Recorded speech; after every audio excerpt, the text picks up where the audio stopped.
In a narrow workshop behind a row of terraced houses, the air tasted of resin and sawdust. A half shell of smooth birch plywood lay inverted on a trestle, its skin taut and gleaming where hot clamps had pressed it into shape. Lamps wired on workbenches threw bright ovals onto the wood.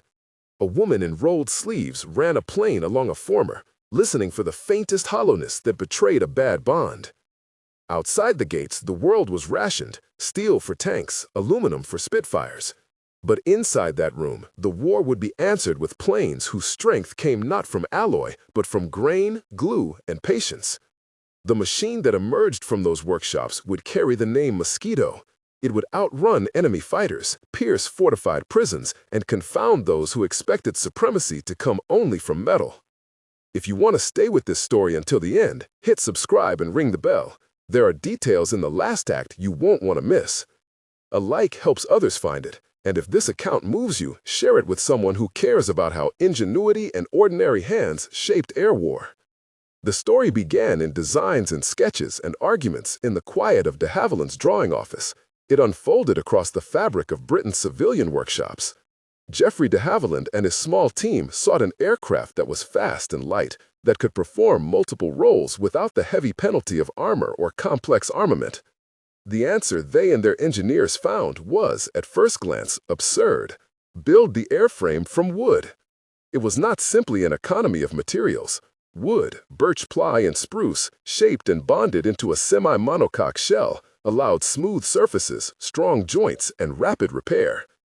Where aluminum required deep presses, long lead times, and concentrated yards, timber could be shaped in village sawmills and furniture shops, worked by carpenters and cabinet makers whose skills fitted curves and joints by eye and hand.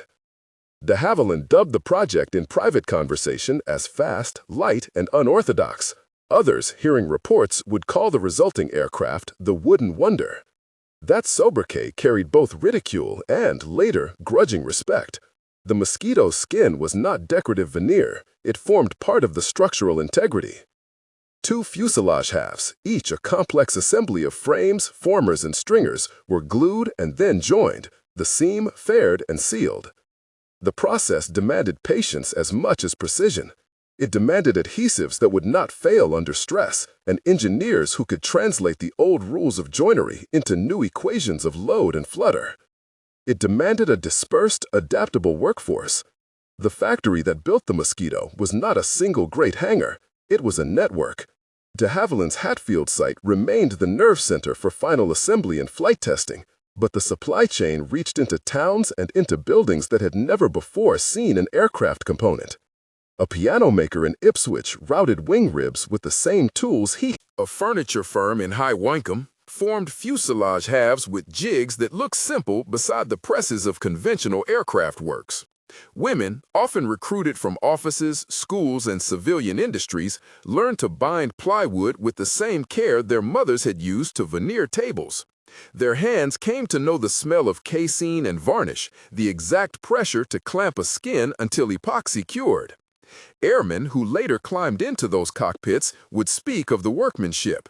"You could eat off that glue line," one recalled years after the war, a short memory offered on a veterans' reunion stage. The phrase carried no mockery. It conveyed respect for craft. Early on, the choice to rely on wood had pragmatic roots. Strategic metals were finite. German bombing had driven dispersal as a doctrine. The British government and the Air Ministry saw value in an aircraft that could be produced away from large factories and that would not compete with fighter production for scarce billet and sheet metal.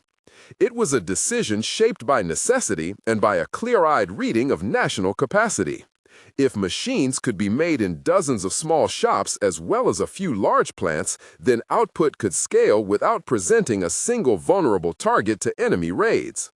Yet the design carried risks. Wood is heavy when applied thoughtlessly, and bonding is as much art as chemistry. The early prototypes tested the skin to breaking. Vibration modes that would be irrelevant in a metal airframe revealed themselves in the light wooden shell. Engineers learned to tune the layers, to place spruce longerons where stress concentrations demanded, to fair joints with compound curves that delayed fatigue. The result was an airframe that combined unexpected stiffness with aerodynamic cleanliness. Paired with two Rolls-Royce Merlin engines, power plants already proven in other fighters, the Mosquito could reach speeds that surprised both friend and foe. The first flights in 1940 were a revelation and a reprieve. Test pilots slotted the aircraft into the sky and felt speed without harshness, acceleration that promised that the plane could, in the right hands and mission profile, outrun interceptors. The early operational philosophy mirrored the aircraft's lightness: use speed as defense. Many early Mosquitoes flew unarmed on reconnaissance missions, relying on their pace and altitude to avoid combat. The tactic worked. Cameras in the nose and belly of a sleek wooden fuselage captured images of occupied Europe with a clarity that no slower reconnaissance plane could hope to deliver. Photographs brought intelligence and reassurance in turn. As the Mosquito matured, so did its employment. The fuselage's smooth lines and twin-engine redundancy made it suitable for a range of roles: high-speed photo reconnaissance, low-level precision bombing, intruder operations over enemy airfields, night fighter interception, and pathfinder marking on bomber streams. One of the aircraft's most celebrated attributes was an economy of drag. Without the bulges and struts of some contemporaries, the Mosquito could maintain speed with less power, which translated to distance, fuel efficiency, and surprise. The human machinery behind the aircraft was as important as the aerodynamics. The dispersed production model required coordination and tolerance for imperfection that centralized factories did not. A subassembly might be built in a town 3 hours' drive from the final assembly line. It would be crated and sent by rail, arriving with the dust of the countryside still in its joints. Inspectors, often former shipwrights or engineers retrained for the new scale of war production, cultivated a vocabulary of fit. Fair here, tighten there, replace this fastener.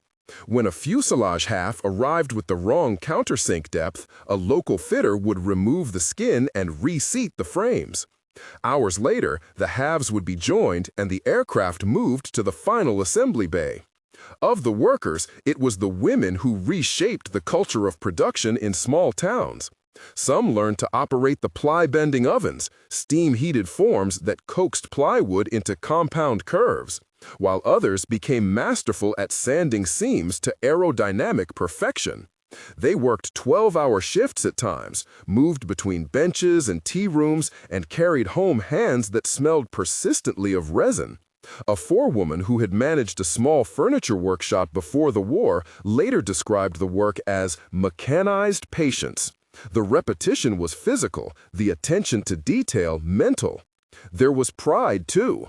The name Mosquito became known in households not only as an aircraft, but as a symbol of local contribution to victory.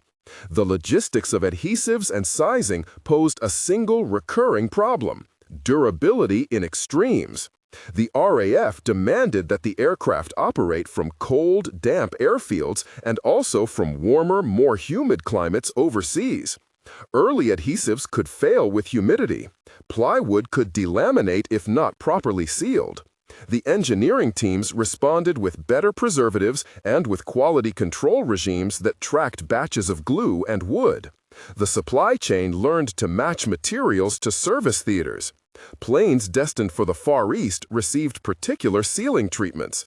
Those assigned to the desert received differing finishing compounds. This specificity of knowledge, passing from London offices to provincial shops and back, knitted a fragile but resilient production web.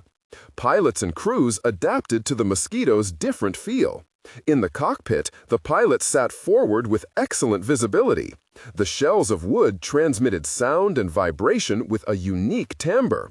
The twin Merlins throbbed in counterpoint to the propellers, the exhaust a metallic hiss overlaid on the warm note of the airframe.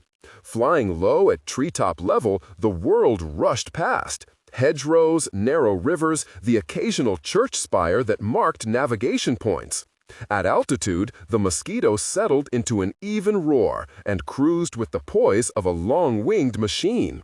It was not an armored fortress, it was speed and smoothness, and for many missions, surprise. Operational vignettes crystallized the aircraft's reputation. In the winter of 1942-43, reconnaissance crews used their Mosquitoes to map enemy positions with such speed and precision that planners could orchestrate raids with previously impossible confidence. In a raid that would become part of wartime lore, Mosquito fighter bombers in 1944 breached the walls of a prison compound to free resistance prisoners, Operation Jericho. The mission's daring required low-level navigation, exacting bombing to break walls without destroying prisoners, and minute timing to minimize Gestapo reaction. The Mosquito's speed and handling made such a surgical strike feasible. The wooden construction, so often derided, was the substrate for the aircraft's nimbleness. Pilots who flew that sortie later described the approach as a sequence of precise marks: a row of trees, a bend in the river, a red tile roof. Then, for a few moments, absolute concentration and the smell of cordite. Those moments of brilliance were not without cost. The aircraft, while fast, could suffer damage that required skilled carpenters to mend. Returns from operations sometimes showed splintered belly skins, bullet holes in wings, or crushed formers. Ground crews learned to patch these with a combination of clamps, glue, and new ply skins, restoring the structural continuity. The speed of repair was vital. Operational tempo demanded that aircraft be returned to service quickly. Statistical analysis after the war would show that the Mosquito's serviceability rates, hours flown versus hours lost on ground, were competitive with metal aircraft when the supply network functioned smoothly. Where spare metal parts might be delayed, a local shop could fabricate a wooden rib overnight. The Germans, upon encountering the Mosquito, responded with bewilderment and then adjustment. Early reports from Luftwaffe pilots called the Mosquito the wooden Messer, or simply laughed at the idea that a fighter bomber made from plywood could outpace their machines. That laughter turned to frustration when Mosquitoes slipped daylight raids or performed night interceptions that neutralized German radar-guided bombing attempts. The initial doctrine that prized armored dogfighters over speed was exposed as brittle in certain contexts. Luftwaffe units had to revise tactics and to deploy faster fighters or coordination to counter the Mosquitoes. That tactical evolution played out in the air and in strategic hulls. Planners noted that an aircraft needing little strategic metal and that could be produced across dispersed facilities offered an advantage beyond numbers. Britain could field a versatile machine without drawing directly on scarce alloys. More importantly, the Mosquito's very existence forced enemy calculations about where to allocate fighters and how to defend airspace. In operations where Mosquitoes served as pathfinders, bombing accuracy improved. Where they conducted intruder missions, German night operations suffered increased attrition. The aircraft's versatility also extended to roles few designers had foreseen. Photo reconnaissance Mosquitoes flew in daylight and at heights that made interception difficult. Their cameras were slung in carefully designed mountings, and film became the raw material of intelligence. Night fighters carried radar equipment and cannons, hunting the enemy under cover of darkness. Fighter bombers carried out pinpoint strikes, their ordnance and approach profiles adjusted for minimal collateral damage. Bomber Command used Mosquitoes to mark targets and to perform highly precise raids that heavier aircraft could not attempt with unacceptable risk. In the Pacific, wooden construction proved an unforgettable asset. Advantage in certain theaters where maintenance facilities were sparse and where wooden repairs could be effected with locally available skills and materials. The production story intensifies when seen in numbers.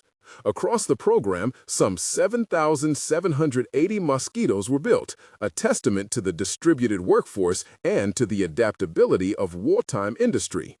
That output did not come from one great factory alone. It came from a coalition of makers, aero companies handling final assembly and flight testing, furniture shops and coach builders fabricating sections, and dozens of smaller concerns making components that slotted into an aircraft whose body was more like a crafted hull than a pressed shell. By mid-war, whole villages counted their contribution in fuselage halves rather than in loaves of bread. The Mosquito's design also influenced post-war thought about materials and production. Engineers returned from wartime work with new respect for composites and bonded structures, a knowledge base that would later inform aircraft and even commercial products. Yet, the war remained the context in which those lessons had a cost. The machines did their work amid bombing, loss, and constant hazard. Personal testimonies give the technical story a human spine. A test pilot decades later described the first takeoff in a Mosquito as like lifting a fast, heavy glider. Sudden, clean, a forward shove that didn't punish the body. A furniture shop foreman remembered signing work orders with a pencil that always stuck to his resin-coated thumb. A WWII operator described nights spent tallying parts as keeping the skeleton breathing. Without her shift, the next assembler would lack the rivets or straps necessary to finish the week. These fragments form not an anecdotal lightness, but a mosaic of the social labor that sustained the airframe. Operational arcs also reveal the machine's limits. In theaters where the Luftwaffe had superior heavy radar and fighter bases nearby, Mosquito raids required careful planning or suffered losses. At low level, the wooden shells were vulnerable to flak and ground fire. At extreme altitude, crews felt cold seep through gaps that metal skins might have resisted. Yet, more often than not, the combination of speed and mission planning mitigated these risks. The plane's twin engines offered redundancy on long flights. Losing one Merlin did not always translate into loss. There are recorded cases, pilots later recounted in debriefs, of damaged Mosquitos limp home on one engine, landed on uneven fields, and then, after careful repairs by those same furniture men and women, returned to the line. The plane's reparability was part of its strategic advantage. By 1944, the Mosquito had become a specialty tool for operations that required reach and precision. The aircraft's greatest demonstrations were surgical rather than massed, deep reconnaissance into heavily defended territory, low-level strikes on critical infrastructure, and attacks timed to take advantage of the aircraft's speed. In the winter and spring campaigns that preceded the Allied invasions, Mosquito units performed a mix of night and day sorties that eroded enemy capacity and, as much as any single technology, preserved the initiative of Allied allies. Planners. In the years following, critics and historians would ask whether the Mosquito's resources might have been better allocated elsewhere, whether wood was a clever stopgap or a sustainable path for aircraft design. The answer resided in the combination of exigency and achievement. Britain needed machines that could be produced without competing for the most heavily rationed materials. It also needed aircraft that could surprise an enemy whose doctrine assumed certain material signatures. The Mosquito was both a product of constraint and an exemplar of adaptability. The closing months of the war saw Mosquitoes still in service, their paint faded and their skins bearing scars of missions flown in the heat of years.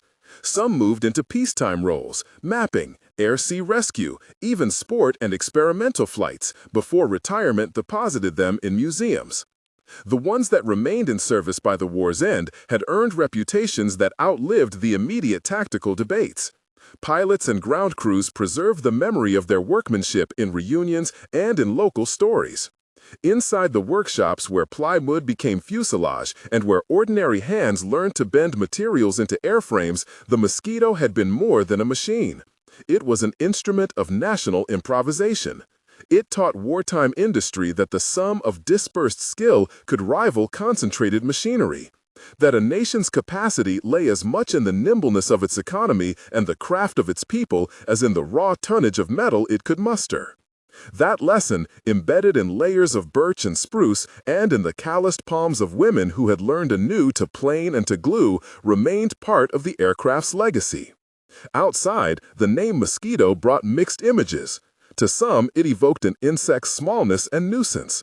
To others, it implied a persistent sting. Within factory walls, however, Mosquito meant competence and speed.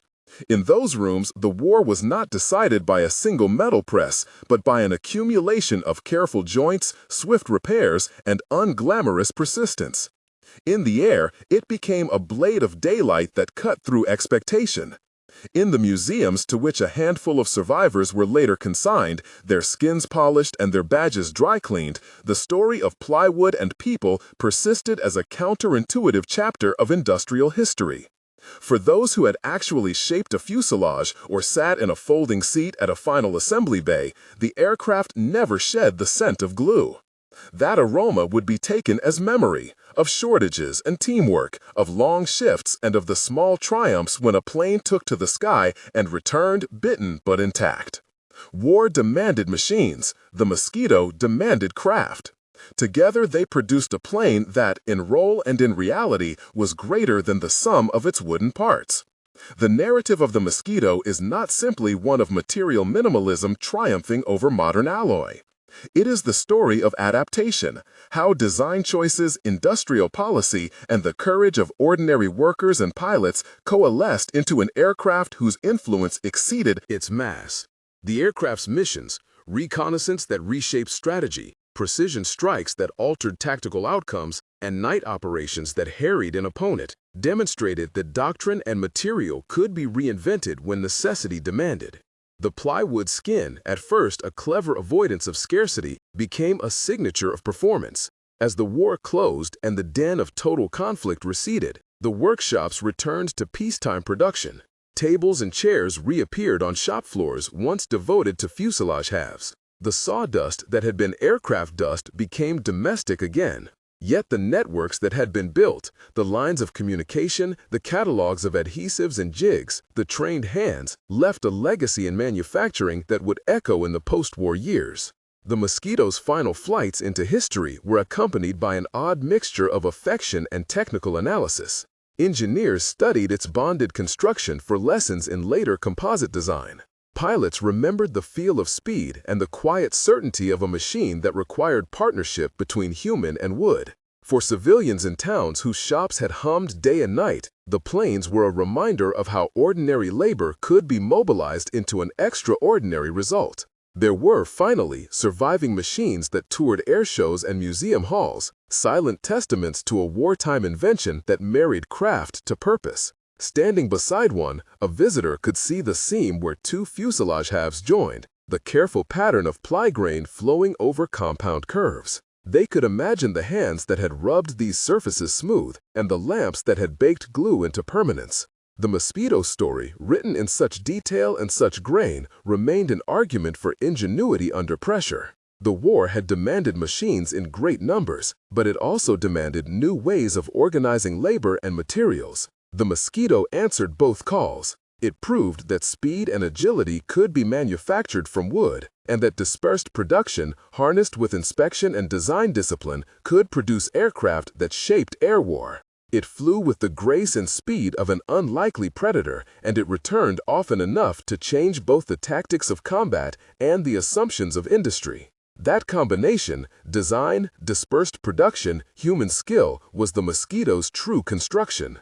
Behind every gleaming fuselage lay workshops where plywood became purpose, and where the quiet, repetitive acts of sanding, gluing, and fastening accumulated into airborne feats that few had predicted. The lesson lingered. When resources were scarce, ingenuity and craft could become the decisive materials of war. They kept finding new ways to read the Mosquito. In workshops and laboratories after the shooting stopped, engineers unbolted panels and traced the grain, trying to make a language of joints and glue lines. They measured scarf angles and ply orientations, noted how the curve of a fuselage halved into a smooth, continuous flow of veneer, and studied the tolerances that allowed a wooden monocoque to live under engine torque and combat stress. What began as wartime improvisation hardened into a set of techniques: where to place doublers, how to orient the outer plies against aerodynamic shear, which fastenings to leave exposed for inspection and which to bury beneath glue.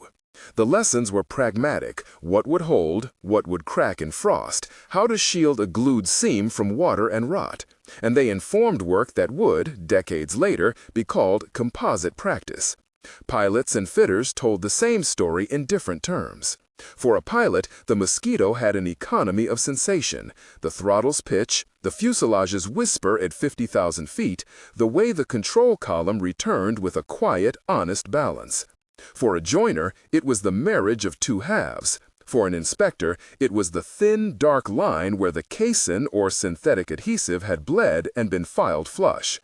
Each description landed on the same fact, that the aircraft's life was the sum of countless small fidelities. A misaligned former, an uneven scarf joint, a single missed fillet could become a whisper that grew into a threat under stress. The aircraft, therefore, taught discipline, inspection regimes, patterns of maintenance, the virtue of repeating small checks until they became habit. Certain missions became part of the myth. Operation Jericho, the low-level attack to breach the prison at Amiens, entered the Mosquito's lore as proof of what precision could accomplish. There, the aircraft's speed and agility, combined with crews who navigated by sight and instinct through flak and fog, made an operation of surgical cruelty possible. Pilots described those sorties not with technical diagrams but in fragments: the smell of cold metal and cordite, the flares blooming against a black sky, the moment when a bomb's arc and a gunner's aim opened a wall. Such missions were presented later in histories as tactical case studies. To the men and women who flew them, they remained, above all, moral tests and private reckonings. Reconnaissance was another dimension where the Mosquito seemed to invent itself. The cameras that rode in streamlined noses recorded lines of rail and river that would later decide supply schedules and attack axes. Photographs from a Mosquito shaped battle plans as decisively as any staff meeting. Aerial photographers converted the aircraft's silence into a tool. With speed came opportunity. A Mosquito could appear and be gone before the enemy could orient anti-aircraft fire. Intelligence officers would pore over contact prints and trace the ghost maps of enemy logistics.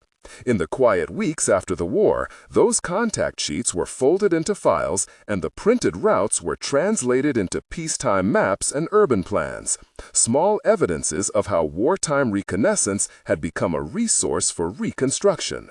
Not all of the Mosquito's descendants were noble. When press materials and trade articles began to generalize about bonded structures, a parallel industry of quick adaptation followed. Light commercial craft borrowed the idea of glue and plywood. Hobbyists adapted patterns for glider fuselages and racing boats. In time, as new resins and fibers arrived, the vocabulary changed: epoxy, fiberglass, carbon. But the aesthetic remained: an outer skin, a load path, the sanctity of a well-made girt. Seam. The Mosquito had been less a single solution than a proof that engineers could bind disparate materials into an efficient whole, provided they respected the demands of shape, load, and environment. There were stubborn practicalities to reckon with. Wooden aircraft demanded particular hangar conditions. Humidity could be kinder in summer and treacherous in winter. Wartime adhesives were sometimes sensitive to prolonged damp, and older aircraft in poor storage could suffer delamination that looked like a disease when discovered.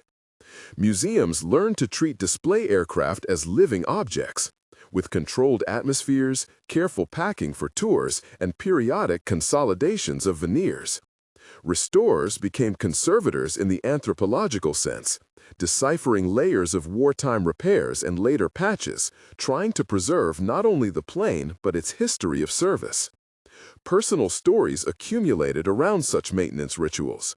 One retired joiner, known in his town for a lifetime of framing Mosquito bulkheads, visited a museum to see an aircraft on loan.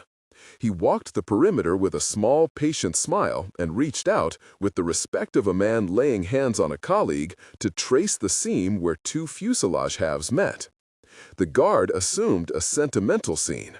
The joiner felt, with an almost forensic clarity, the smallness of a tolerance that had once been a life-and-death matter. He could still name the jigs he had used, The feel of a good glue, the exact tempo for clamping. For him and for dozens like him, the Mosquito was a ledger of apprenticeship, what one learned by doing and what one passed on by showing.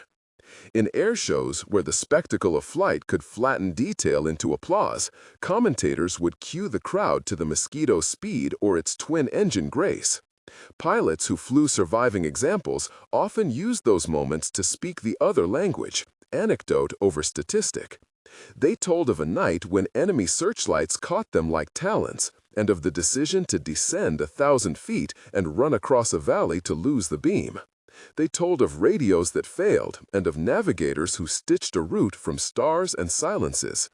Those tales made the aircraft a character in its own right, the unpretentious partner of men and women who learned to listen to its moods. The plane also became a canvas for cultural memory. Post-war films used Mosquito profiles to suggest urgency or covert menace. Writers invoked it as a symbol of industrious intelligence. In towns that had produced components, memorials credited workshops and their workers, names etched in brass, blocks of wood preserved behind glass. Historians wrote essays that tried to balance heroics and hygiene, the moral calculus of bombing, the strategic advantages conferred by speed, and the quiet economies of material scarcity that had birthed an unorthodox answer. This legacy had color and grit. In one coastal village, a club of former aircraft workers repurposed jigs into table legs and made a small enterprise of bespoke furniture.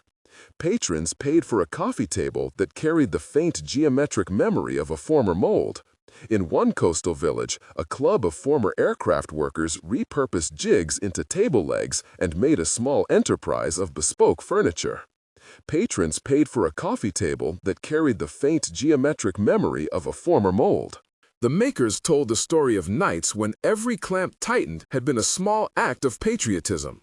Elsewhere, a child of wartime carpenters became an engineer who married wood and plastic in novel laminates. His first projects literal echoes of the Mosquito's layered skin. The plane's influence thus threaded into peacetime trade and taste, sometimes directly as furniture and sometimes as technique passed across generations. If there is a paradox in the Mosquito story, it is this. An object so visibly fragile, wood against the elements, proved resilient because of discipline rather than because of inherent toughness. Its success came not from the invulnerability of material, but from the intelligence of assembly. The Mosquito invited a different kind of modernity, one that valued process and pattern over industrial bluster. Where other designs leaned on brute metallurgy and mass production, the Mosquito demanded calibration. That requirement, in an age that increasingly sought speed and scale, remained a quiet rebuke. That haste without craft could never fully substitute for the steady accumulation of skilled acts.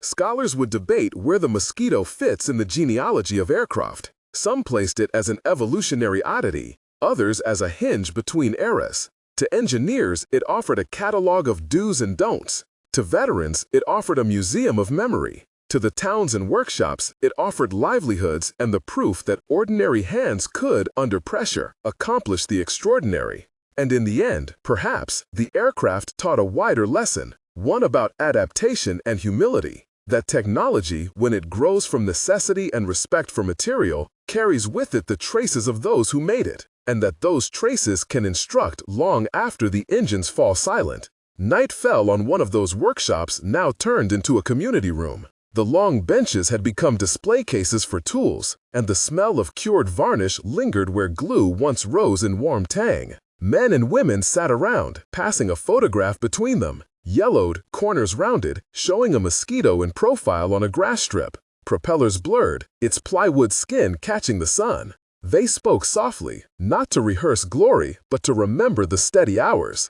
Plans cut at dawn, clamps tightened by dusk, the patient repetition that had built a machine capable of altering histories. Outside, beyond the workshop's glass, a museum light picked out the silhouette of a Mosquito fuselage, being trussed for a summer airshow tour. A familiar bend of veneer, a seam filed honest. Inside, over coffee, the former workers nodded. The plane had gone everywhere and returned with their stories folded into its skin. The town had given it hands, and the aircraft, in turn, had taught them what craft could do. And so the Mosquito kept its strange double life, museum artifact and living precedent, teaching successive generations that design without attention is only half an answer. Its wooden voice, once a pragmatic response to scarcity, had become a long, patient argument for making things well. The argument was not loud, Did not clamor for headlines.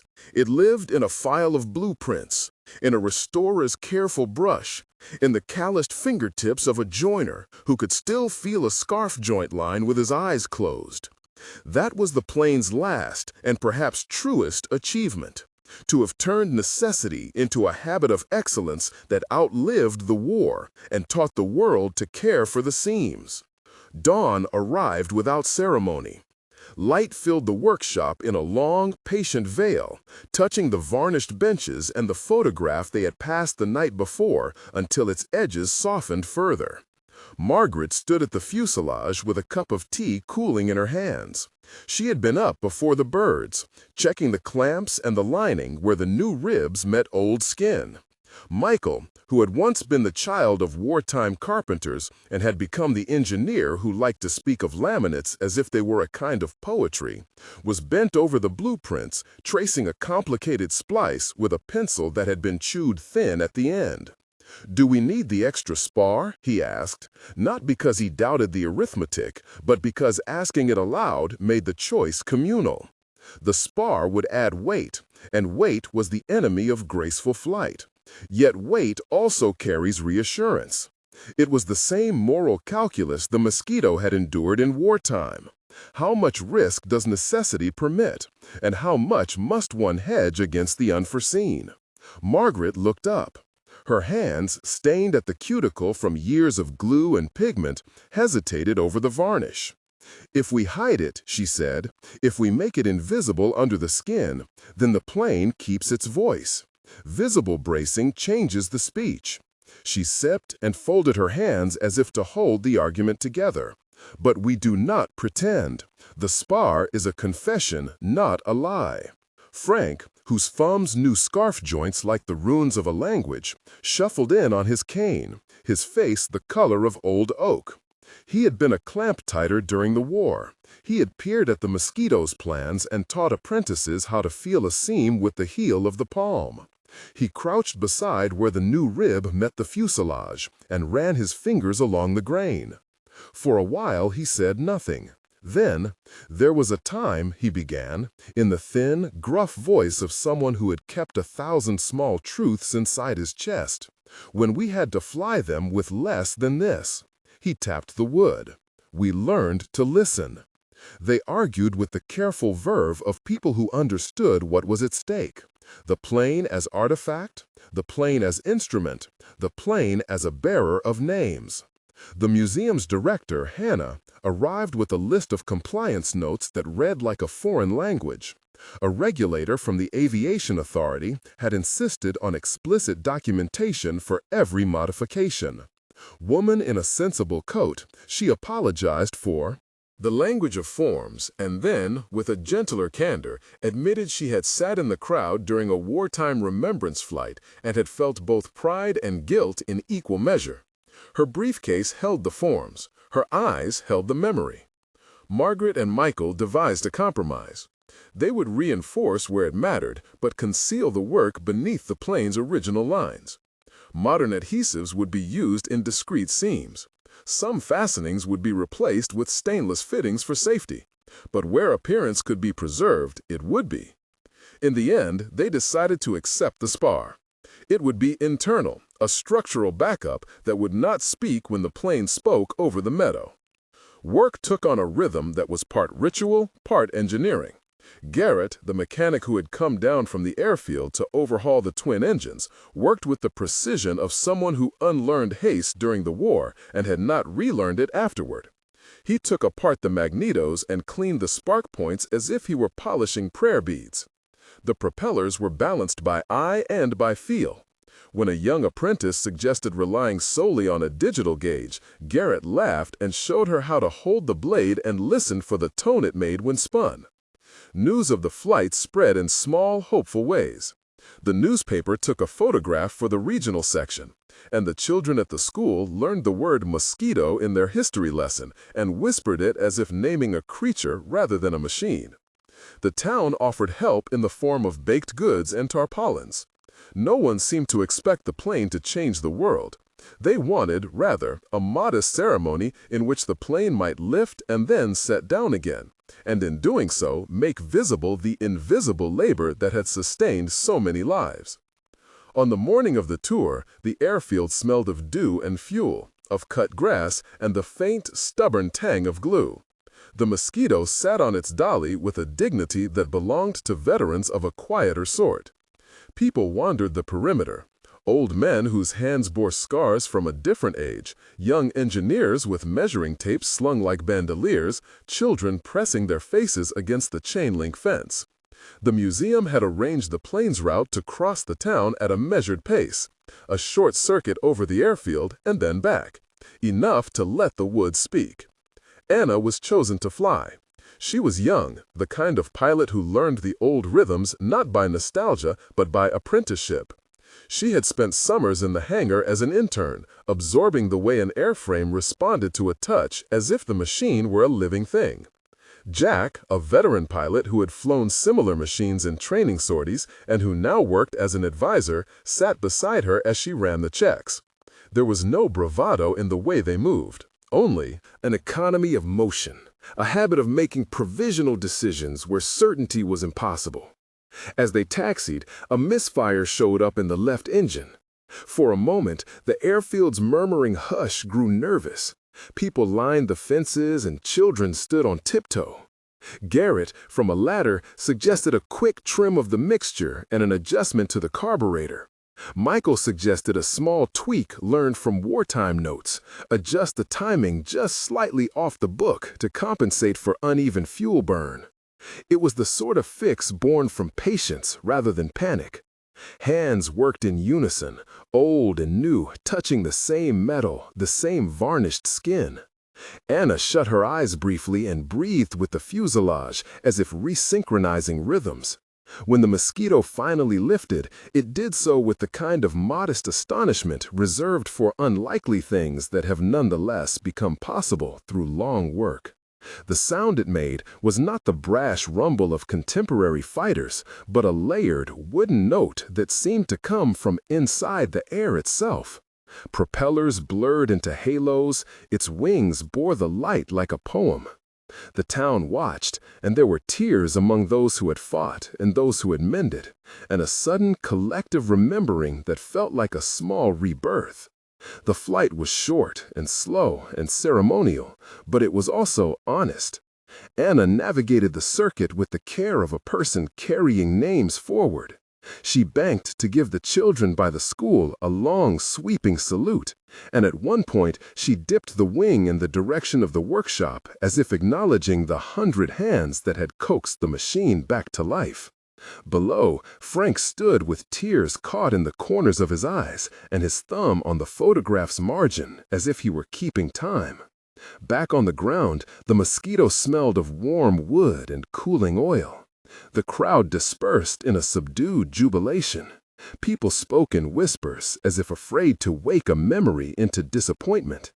There were small ceremonies, a plaque unveiled with a brushed placard's hand. A young apprentice presenting a carved propeller to Frank as a token of gratitude. Hannah organized a small exhibition of tools used in the restoration.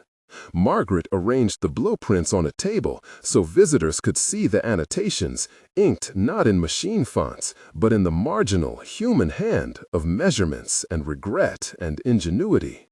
That night, the workshop filled again. The same benches, the same photograph, now had a newspaper clipping folded beside them. Someone had written a note in the margin. She flew. They drank coffee and spoke in low voices about repairs yet to be done, about the small, inevitable compromises that kept a machine airworthy. Frank sat by the photograph and ran his thumb along the printed edge until the paper warmed. He told a story about a seam that had refused to lie flat in wartime, about how they had hidden a small scrap of letter inside the wing, an emergency message never sent. and of how they had kept it as a talisman. Margaret looked at him and then at the plane's blueprints. "We teach them to look," she said, "so that when the time comes, they know how to listen back." It was not merely a lesson about aircraft, it was a sentence about living, a practice showing how to assemble one's life with care, to make a habit out of excellence, so that when necessity came, the work held. The Mosquito would travel, a short tour, a handful of shows, the places that wanted to see would fly, and then return to its place against the museum wall where it could be pressed into the quiet of long display hours. But it had done something more than fill an itinerary. In its flight, it had complicated the town's memory. It had asked them to remember not just the headlines, but the hours, the clamping at dusk, the varnish drying by the window, the way two hands learned to match a scarf joint by feel. In doing so, it had insisted that craft was not nostalgia. It was a living practice, one that could be taught, adapted, and, if necessary, surrendered to careful change. Outside, as the workshop's lights dimmed and the museum's silhouette grew both familiar and strange against the sky, the photograph lay open on the table like a small lamp. The joiner's fingerprints were faint on the margin, and for a moment the room felt like a stitch connecting generations, each hand a thread. They did not pretend the Mosquito had ever been invulnerable. They acknowledged instead that it had been brave in its humbleness, and that the humility of its making had made its daring possible. A plane of wood would not outshout the passage of time. But that night, after the applause and the repair lists and the tired smiles, the town kept its vigil over the photograph and the blueprints. For them, the Mosquito's achievement was not only that it had flown, it was that it had taught them, once more, to care for the seams. The lesson would outlast engines and regulations and fashions.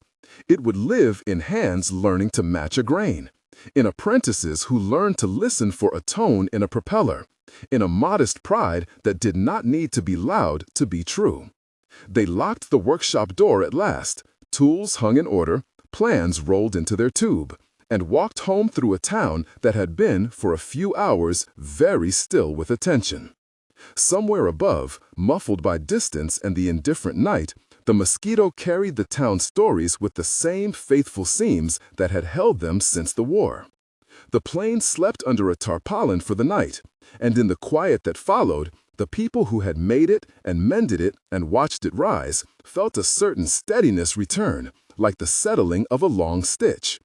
They would meet again. In the morning, there would be more decisions, more small negotiations between past and present.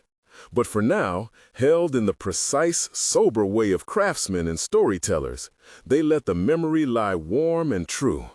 The Mosquito's lesson, the slow, patient argument for making things well, remained, as always, in the hands that remembered how to keep a seam honest, and in the people who would tell the story for as long as there were ears to listen. Morning came on a gray that had the look of things being washed and set out to dry. They gathered again in the workshop, some who had been up late with the varnish, others who had slept poorly and come with cotton-stiffened eyes, two newcomers who had arrived after the flight and carried maps of other towns folded into their pockets. The tarpaulin was pulled back from the Mosquito as if revealing a face, and the plane sat patient and slightly proud beneath the rafters where the dust still caught the light in narrow bands. Margaret presided without ceremony. She had learned, over the long hours of repairs and negotiation, that authority did not come from title so much as from the steadiness of the hand that could set a joint true. She unrolled a new sheet of paper and laid it in the middle of the table, a schedule, a ledger, a list of names and tasks. Beside it lay the blueprints with their marginal ink and stories. Frank watched her fingers move and at one point reached out to touch a corner of the paper, as if to anchor it in the room. "We will keep it," she said. It was not a proclamation so much as a clarification. Not in a glass case that never opens, not as a trophy. We will keep it as a machine that requires minds to tend it. The tour is only the beginning. There were questions, and all of them were practical. Who would teach? How often? Who would ensure the work? How to fund fuel in the small parts that splintered unpredictably? The town's enthusiasm was ample, but enthusiasm did not pay for varnish. Margaret answered some, deferred others, and wrote a name next to each need, trusting that obligations settled by a hand-to-hand, face-to-face agreement would carry further than any proclamation in print. "You'll need to take it on the road again," Tom said. Tom, who had been a bench helper since he was a boy, and who now spoke as if the plains needs had become a part of the architecture of his patients. Not to make money, but to show how it's done, to bring apprentices back alive with questions. And to remember the seams, Margaret agreed. To remember that the plane's strength was never the engine alone, but the making of it. By spring, the workshop had settled into a new rhythm.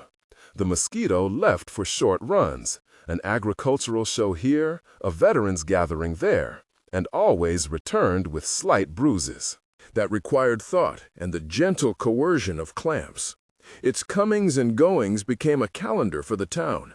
People planned visits around its schedule, and they made a hobby of reporting small changes, a replaced bolt, a repaired brace, like farm wives noting new lambs in a field. The plains travels brought more than curious strangers.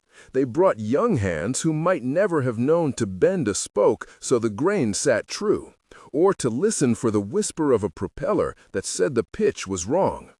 They brought teachers.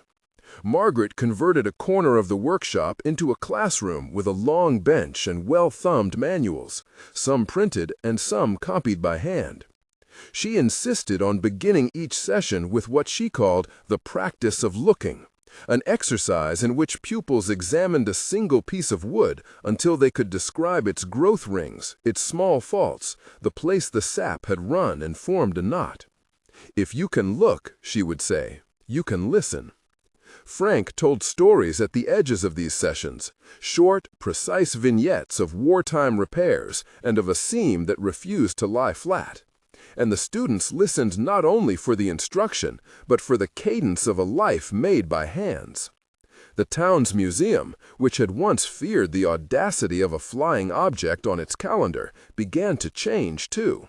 The director, who had once counted attendance in cautious increments, found that visitors lingered longer in the exhibits that told of making: the blacksmith's forge, the shoemaker's last, the joiner's bench.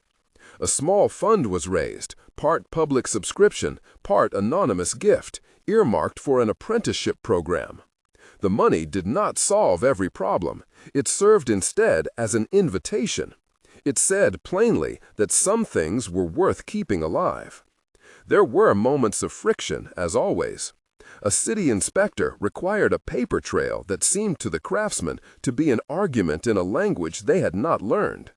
A council meeting one night threatened to impose a schedule for shows that made no allowance for the weather or the temper of wood.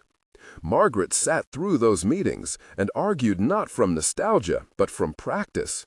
She described the way glue changed with humidity, how a rushed joint could fail decades later, how a machine's dignity lay in the patient refusal to be hurried.